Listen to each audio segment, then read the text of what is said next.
Κωστακή, έχει άλλο. Πόσο σπάνιο αυτό το πράγμα που βλέπουμε τώρα. Τι είναι αυτό εκεί? Ένα άλογο. Άλλο. Τώρα το είδα.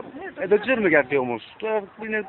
Λογικά είναι αυτός ο χώρος είναι του Δήμου. Δεν είναι... Το λέω ότι... Το μαγικό δεν ξέρω ακριβώς τι συμβαίνει. Πάντως υπάρχει ένα μέσα που δεν το έχω φυλάξει. Ωραίο,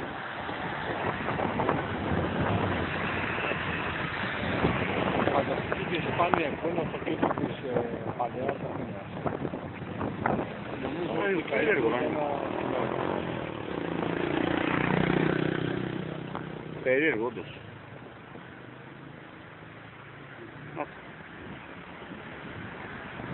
Κι όμως είναι άλογο, Άλλο, όχι όμως, άλλο. δεν μου τάξει.